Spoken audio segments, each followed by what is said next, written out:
Brittani, welcome to the show. It's incredible. It's awesome. It's a perfect way to start the morning. How are you today? I'm doing well, thank you. I'm recovering from a horrible virus that has been going around the Midwest.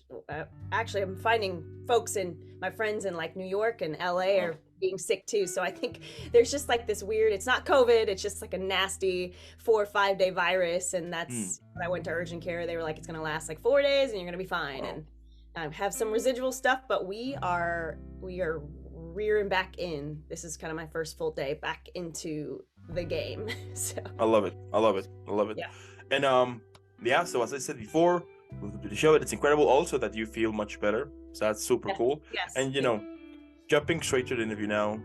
Let's yeah. go back in time and tell me where the journey begins. So the journey, I didn't really know that the journey began so soon, but when I was a kid, I was definitely that kid that was the babysitter of a lot of the younger kids in the area. And I would like put on productions. So I would like full on put sheets up as curtains and flashlights as spotlights kind of Yeah. thing. Mostly just for fun and to boss people around because I found from a very young age that I liked being a leader. For the bossy side though, but I don't like being bossy now. I just like being a good leader.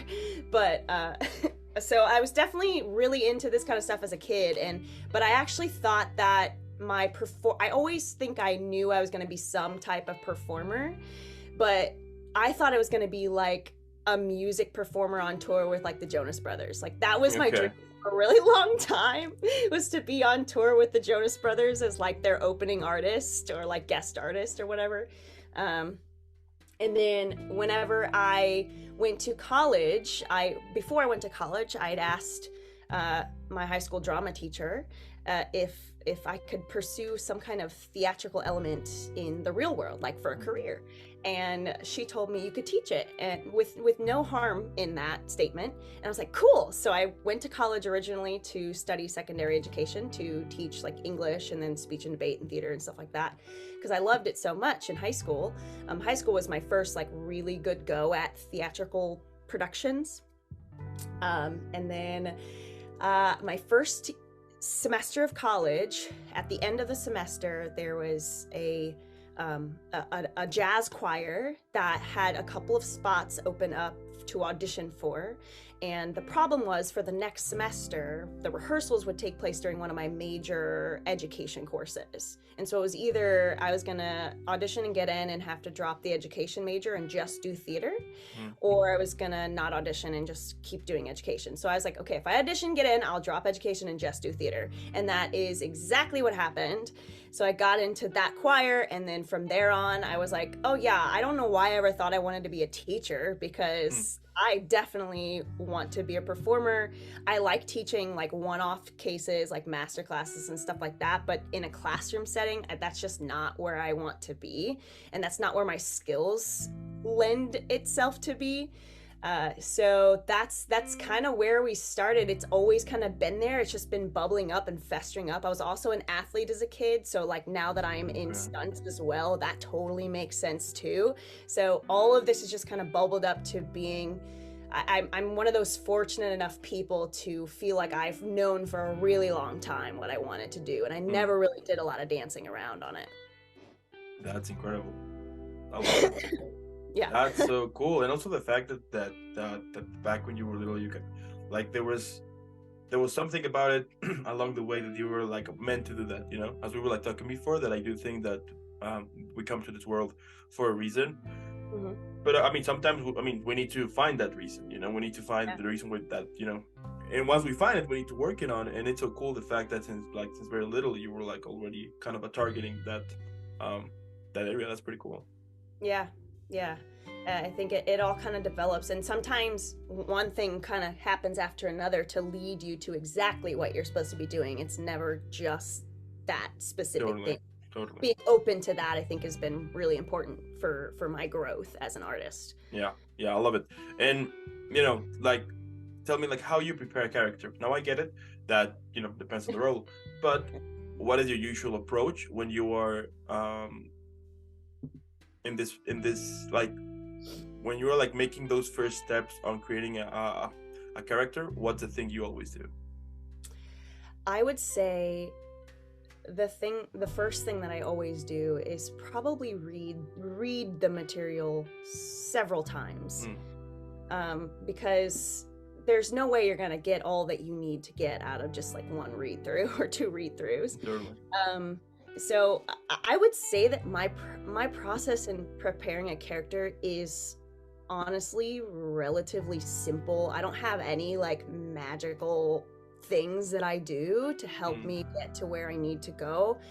I honestly just imagine myself vividly in this circumstance, with this person's life history and life, whatever I can conjure up after all of those read-throughs, and actually put myself in those shoes. And I know that that's probably, pretty simple compared to like some other people are like super method actors or like whatever, and everybody has their own way of doing things. But I honestly I went to school for theater, but I didn't have a lot of like, let's break down how to do this specific method or how to do this. My education was very generalized, and so a lot of how I come up with how I do things is very much it's different every time, and it's very personal every time too, because it's just based on my life experiences combined with whatever similarities or differences I have with this person's life experience, and how those two can marry to become whatever needs to happen. I love it. That's so cool. And I mean, besides being an epic actress, you also are a stunt woman, right? Yes. So newly stunts. Yes. I love it. But tell me, like, how you do it. I mean, I understand that like the whole train. I mean, my question is, like, how the whole training to become a stunt person, like what they teach you. It is really hard. It's really hard work. I went and studied at the Stunt Performers Academy in LA, founded and created by Bonsai Vitali, renowned stunt coordinator, stunt veteran in the industry, and he has created this program to help safely teach these stunt techniques to the younger generations as they get older, because he himself has suffered a brain injury from stunts that he has done, just because there hasn't always been these like techniques or regulations or anything like that in the stunt industry. So I went and studied for almost a full month in LA this year, and I thought I was in shape before I went there. I really genuinely thought I was in shape, and I think I was in certain aspects, but other aspects, like, I definitely was not. And so it was honestly the hardest, like, 3.5-4 weeks of my life. Wow. But it was so rewarding because I got to combine the element of, being a storyteller and being an athlete, because I've always loved being an athlete. I'm a personal trainer too. When I'm not acting, I'm doing personal training stuff. That's like the business that I have for my support, and so I've always loved athletics. I played tons of sports when I was a kid, so I don't know why I never thought of doing it before. But I saw the Suicide Squad movie. I guess it was 2021 when it came out, and I was so inspired by just like some of the stunt work that happened in that film that I was like, why can't I do that? And so I like literally, as I was walking out of the movie theater, I like Googled stunt programs in America, like USA, and the Stunt Performers Academy popped up, and I did a lot of research on it. And before I even to anybody in the program or whatever, I was telling people, yeah, I'm going to stunt school in February. I'm doing this and I'm doing that. So that's just kind of how I process when I'm going to do something. I talk about it before it even happens, because then I know that it'll happen. It's never failed me to this day. So I just keep doing that. And so it was really rewarding to get to combine those elements and push myself. I learned, I would say, if I had to like say I had specialties, I would say that mine would be like fighting for the camera, like stuff like that. And then surprisingly, high falls were really fun, like throwing myself off of 10, 12, 20 foot like edges. Yeah, okay. was surprisingly, I was terrified of that, but I ended up loving that by the end of the program. So it's definitely something I would do more of. But my whole goal of learning stunts and being able to do that kind of stuff was to add to my bag of tricks as an actor, because I'm not looking to like pursue being a full-time stunt woman. I want to be an actor who can, you know, do her own fights and maybe jump off a building if I need to, and like stuff like cool. that. So, Yeah. so that's kind of how that happened, and I'm really grateful for that time and the people that I've met and the doors that it's already opening up, and you know, passion and new skills. Like I'm gonna start some martial arts next year, and yeah, it's gonna be really fun. That's amazing, because at the same time you're adding, it's like adding tools, you know, for like your whole career. And the It's fact that adding tools, and like the reason I started a personal training thing is because it not only helps other people, but it also aids in my own personal career. Like health and wellness is so important, Totally. so imperative to the success of a career of an entertainer. And so it's a passion of mine as well. So it's just, I don't know, it's all coming together, and it's really been cool to see. That's amazing. And let's say that one day I call you and I tell you that I want to become an actor. Now, I don't have like I have like zero experience basically. So based on what you know, what advice would you give to me or to somebody else who doesn't know anything about it but wants to start this journey? Yeah. There are two things that I feel like are really important when it comes to pursuing acting. I had so many people tell me when I was a younger actor, and even still to this day, sometimes I hear it. People say, if you love anything more than being an actor, do that instead. And I get the intention of it, and I followed that for a really long time because it motivated me to like be really super in love with the art form. But what it also does is make you believe that you have to be stuck in this, like only focused on your art to succeed. Like you have to be in this hustle mentality that you have to starve, you have to like throw yourself under the bridge, you have to kill yourself trying to make this career happen. When the reality is I have had a healthier career since I've taken a step back, and honestly the pandemic taught me this. Harshly it taught me this, but when you take a step back and you focus on other aspects of life and try to work toward balance, that is where the magic happens, because you're not so dead set on one thing. All your eggs aren't in just this one basket. You know, you're also focused on your health. You're also focused on your relationships with your friends and family outside of this. You're also focused on another business that can support your acting career, you know, like stuff like that. You know, this whole mindset of being only focused on your acting career, all that did for me, like especially my first couple of years in New York when I lived there, all that did for me was burn me out. And the best piece of advice I've gotten from my good friend Alan Green, he's an actor, he's been on Broadway, he's done some commercial film, TV stuff, and he told me when I first moved to New York, he was also a friend of mine who worked at the same nonprofit and church that I worked for when I was living in New York. He told me, he said, find stuff that you love outside of acting, and I promise you'll be better off. And I will not forget that, because it has fueled me since that was probably like 4 years ago when he told me that. It has fueled me because I can find myself getting really head deep into only, you know, my acting career and being so focused on it that I forget everything else around me. And really, if you don't live your life outside of that, you don't have the ability to really put yourself in the art when you need to, because you're not experiencing life as you should. Totally. So I would say that is number one. So if like anybody ever tells you, if you love anything else outside of acting, go do that instead. No, do that as well, is what I would say. And the other thing has helped me immensely is to learn how to live in an abundance mindset. Okay. So when you can figure out that there's enough success for you, just like there's enough success for Dan, there's enough success for your best friend who's also an actor. There's enough success for that person that you may have had a tiff with, but they're also really talented and they are gonna, you know, succeed too. Like when you can know that your competition is not the people around you, but yourself from yesterday, or yourself from last year, or what progress you've made, you know, personally, and you know that there's enough to go around for everybody, that is a game changer too, because then you're not so desperate, then you're not so petty with people for no reason.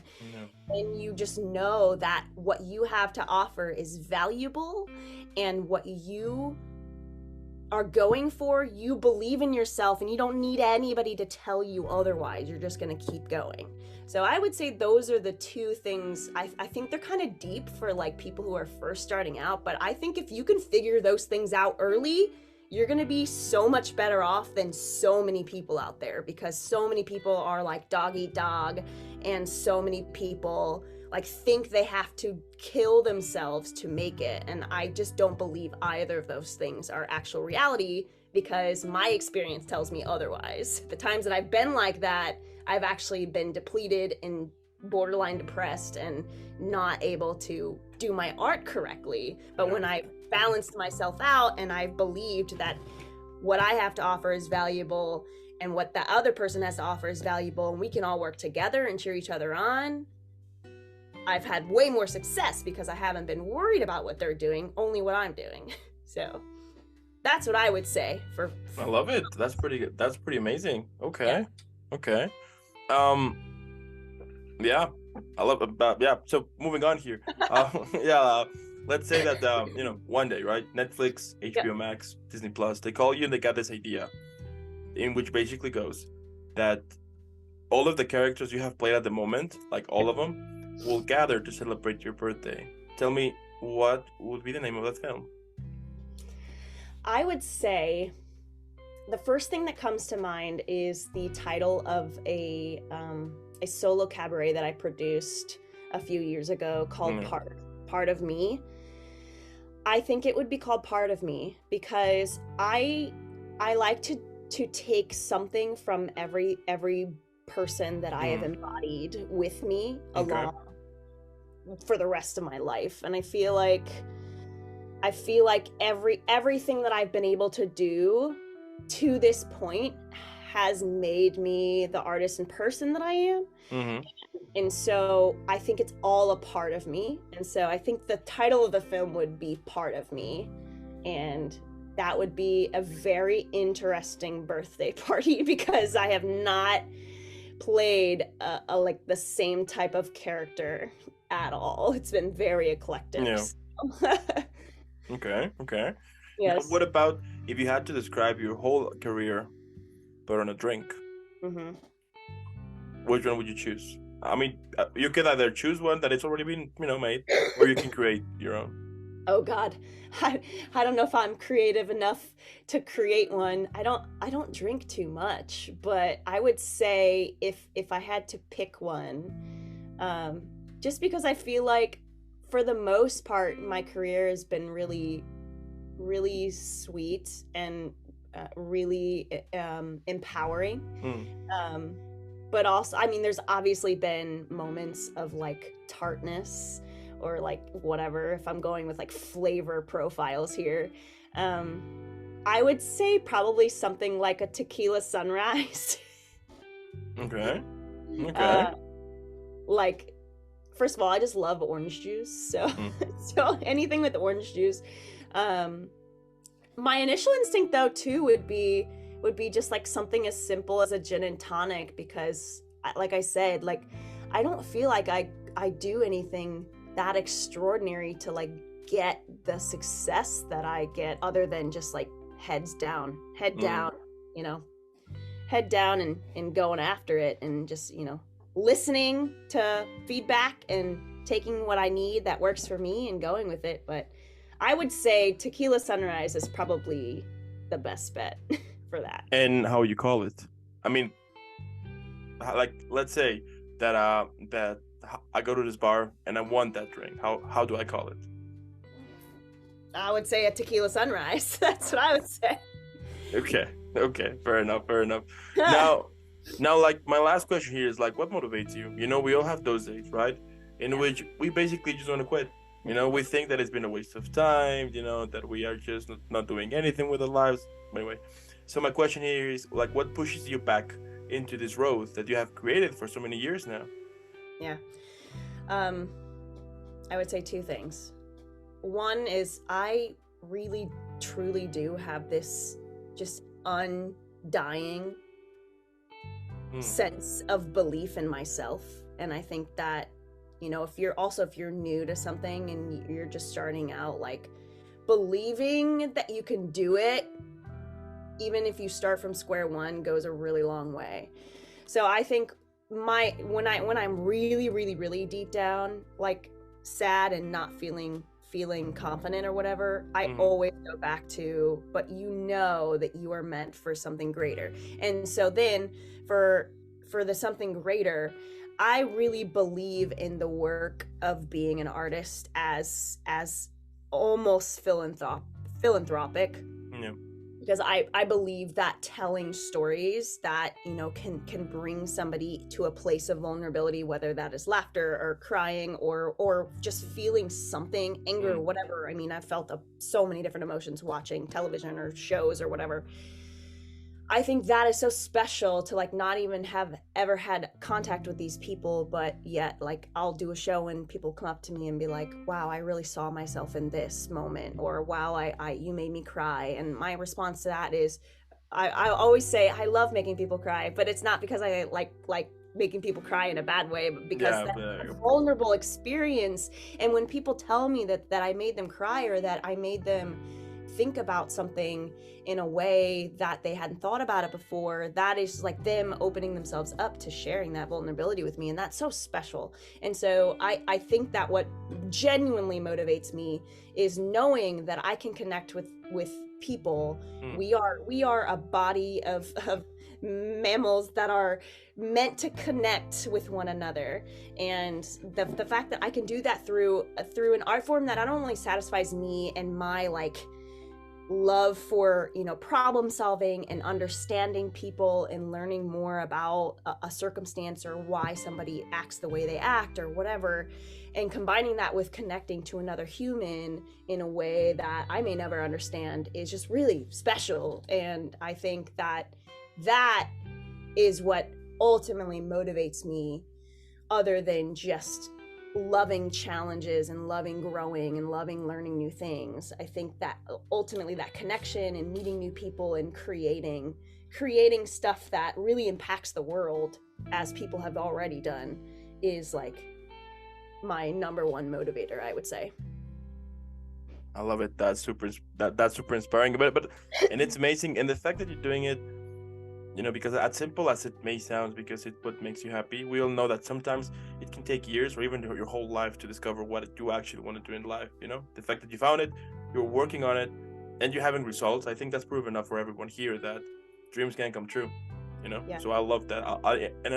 And I love the fact that you put like all of your passion to it, effort, sacrifice. I mean, as I said, I'm super sure that along the way there has been moments in which you're like, I don't want to do this anymore. You know, this is terrible. But what it's amazing is that you always get up and you always manage to continue, and I find that super inspirational.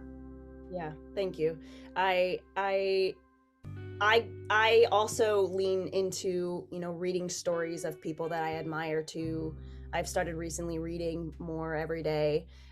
Particularly, I love reading like memoirs of other performers and how they kind of got there. Like I read Will Smith's memoir. I read Viola Davis's memoir. I just recently read Simu Liu's memoir, The We Were Dreamers, that he recently wrote, and it's just like so cool to see the stories. So I am also very inspired by, you know, the tenacity and the dedication that these people that have seen extreme success have come by, and it only helps me believe that, you know, truly, if they can do it, so can I. And I really do believe that in the most humble way I can say it. Like, Yeah. I really believe that there's something out there that I have freaking no idea what the hell's coming, but I'm just going to keep going, and I'm going to keep, it's ever evolving. It feels like, for me, I love a variety of different things. I have my degree in theater. I am now doing a little bit more film and TV. I'm dabbling in commercials here and there. Like, I think I just simply love learning new things. I'm always going to be a lifelong student, and sometimes my ego gets the best of me and I have to put it in check, and sometimes my ego is non-existent and I feel like an imposter the whole time. But you're right. Like, I do, if one thing is going to get me through to the non-existent finish line, because it is ever evolving, it's going to be my freaking determination and, ability to just be like, no, that there is greater than what's right here, right now. And it's been proven so many times. So just keep going. So There you go. Yes, absolutely. Keep inspiring, keeping this amazing badass person you are, because I'm super. Let me just tell you that I do consider you as a total badass. I love it. Yeah, thanks. Yeah, absolutely. I also want to thank those who watched this video. Thank you so much. Either if you're listening on Spotify or Apple Podcasts, make sure to leave a like, subscribe, follow, leave a comment. Let us know what do you think about this incredible, amazing, badass actress that I'm speaking right now. And also, let's follow her. Hashtag Team Brittani, because she's amazing. She's awesome. And again, Brittani, thank you so much for making this happen. Have an incredible rest of the week. Keep inspiring, keep creating, and as I said, keep having this amazing, badass vibe you have, and keeping awesome. And I'll see you in the next one. Yeah, Dan. Thank you for having me. I really appreciate it. And yeah, thanks for listening, and looking forward to meeting some of y'all soon. Sounds like a plan.